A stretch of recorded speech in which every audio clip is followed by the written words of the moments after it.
Hello everyone, welcome back to my another cooking blog. আমি সুমন চলে এসেছি সুমন হোম কুকে আজকে দেশি মুরগির ঝোলের রেসিপি নিয়ে। সম্পূর্ণ ভিডিওটি দেখার জন্য সবাইকে অনুরোধ রইল। এখানে আমি 4টে বড় পেঁয়াজ কেটে নিয়েছিলাম, আর একটা বড় টমেটো, কিছু তেজপাতা, আর 4-5টা আলু, আর এখানে আদা, রসুন, কাঁচা লঙ্কা, লাল লঙ্কা সব বেটে রেখেছিলাম। এখানে দেশি মুরগি 1 কিলো নিয়েছিলাম। কারা কারা দেশি মুরগির ঝোল খেতে ভালোবাসো তারা কিন্তু কমেন্ট করে জানিও আমাকে। একটা প্লেটে 1 চামচ করে আমি ধনে আর মৌরি জিরে নিয়ে নিয়েছিলাম, আর এখানে কাজু বাদাম 3-4টে আর অ্যালমন্ডস নিয়েছিলাম, আর গরম মশলার জন্য নিয়ে নিয়েছিলাম দারচিনি 2 টুকরো আর 6টা-7টা মতন ছোট এলাচ। এগুলো সব একসাথে কড়াইতে আমি একটু শুকনো ড্রাই রোস্ট করে নেব। এবার এই মশলাটাকে একসাথে আমি বেটে নেব। ওই যে দেখলে যে কাজু বাদাম আর অ্যালমন্ডস, ওগুলো সহই আমি একসাথে জল দিয়ে বেটে নেব। এবার কড়াইতে 1/2 কাপ পরিমাণে তেল দিয়ে দিলাম। এখানে আমি পুরো রান্নাটা সর্ষের তেলেই রান্না করব। এবার এক এক করে আলুগুলো সুন্দর করে লাল লাল করে ভেজে নেব। আলুতে আমি সামান্য 1 চিমটি মতন নুন দিয়েছিলাম ভাজার টাইমে। এবার আলুগুলো উঠিয়ে নিয়ে ওর মধ্যেই তেজপাতা ফোড়ন দিয়ে পেঁয়াজগুলো একটু লাল লাল করে ভেজে নেব। এবার পেঁয়াজগুলো দিয়ে আমি এখানে 1 চামচ নুন দেব। নুনটা আমি 2-3 বার এখানে ব্যবহার করব। এবার পেঁয়াজটা একটু হালকা ব্রাউন হয়ে গেলেই ওর মধ্যে টমেটো কুচি দিয়ে আবারও সুন্দর করে আমি মিক্স করে নেব। দেখেন পেঁয়াজ আর টমেটো খুব সুন্দরভাবে গলে এসছে। এবার ওপর দিয়ে দিলাম আদা, রসুন, কাঁচা লঙ্কা আর লাল লঙ্কা বাটা।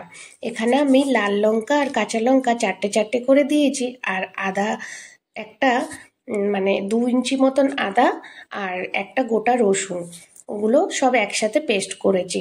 আর এবার আদা রসুনটা দেওয়ার পরেই ওর মধ্যে আরও 1 চামচ নুন আর 1 চামচ হলুদ আর দিয়ে দিলাম লঙ্কার গুঁড়ো।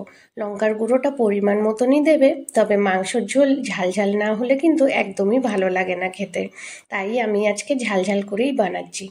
এবার সুন্দর করে সব মশলা কষানো হয়ে গেলে ওর মধ্যে দিয়ে দেব মাংস দিয়ে সুন্দর করে আমি এখানে 15 থেকে 20 মিনিট কষাবো। কষানোর পর সুন্দর করে দেখবে যখন মশলা থেকে তেল ছেড়ে এসছে, তখনই কিন্তু এর মধ্যে আমি গরম জল দিয়ে দেব।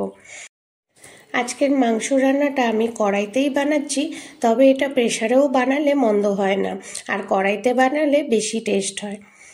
এবার জল দিয়ে আমি একটু মিক্স করে নেব মশলার সাথে, জল মাংস সব একসাথে। এবার ওর মধ্যে আলু দিয়ে আমি ঢাকা দিয়ে দেব। এখানে আমি 15 থেকে 20 মিনিট মাংস সেদ্ধর জন্য বসিয়েছিলাম। দেশি মুরগি একটু সময় নেয়, একটু মাঝে মাঝে এসে খালি মিক্স করে দেবে ঢাকনা খুলে, ব্যাস। তারপরেই লাস্টে যখন আমি মাংসটা নামাবো তার উপর দিয়ে দেব ওই যে ভাজা মশলা, ধনে, জিরে, মৌরি আর গরম মশলা, যে দারচিনি, এলাচ, ওগুলো একসাথে আমি ওই যে কাজু বাদাম আর অ্যালমন্ডস ওগুলো দিয়ে জল দিয়ে বেটে নিয়েছিলাম। লাস্টে মাংসর মধ্যে দিয়েই ব্যাস ঢাকা দিয়ে আধা ঘন্টা আমি রেখে দেব। গ্যাসের ফ্লেমটাও অফ করে দেব। তারপরে আমি আধা ঘন্টার পর সার্ভ করব। আজকের রান্নাটা আশা করি তোমাদের সবার খুব ভালো লেগেছে। ভালো লাগলে লাইক, শেয়ার, কমেন্ট করতে একদমই ভুলবেন না। আর যারা যারা এখনও আমার চ্যানেলটিকে সাবস্ক্রাইব করোনি তাদের অনুরোধ করব আমার চ্যানেলটিকে সাবস্ক্রাইব করে আমার পাশে থেকো, আর পাশে থাকা বেল আইকনটিও প্রেস করে দিও। আশা করি আজকের রান্নাটা তোমাদের ভালো লেগেছে, আর একবার বাড়িতে এভাবে ট্রাই করো। রান্নাটা কিন্তু খুবই সহজ, তবে দেশি মুরগির ঝোল একটু ঝাল ঝাল না হলে ভালো লাগে না। তবে তোমরা কেমন খাও ওইটাও জানিও কমেন্টে। আজকের দিনটি বছরের শেষ, তাই বলি সবাই খুব এনজয় করো, পরিবারের সদস্যের সাথে, বন্ধুদের সাথে আনন্দ করো, মজা করো, পিকনিক করো। সবাই সুস্থ থেকো, ভালো থেকো।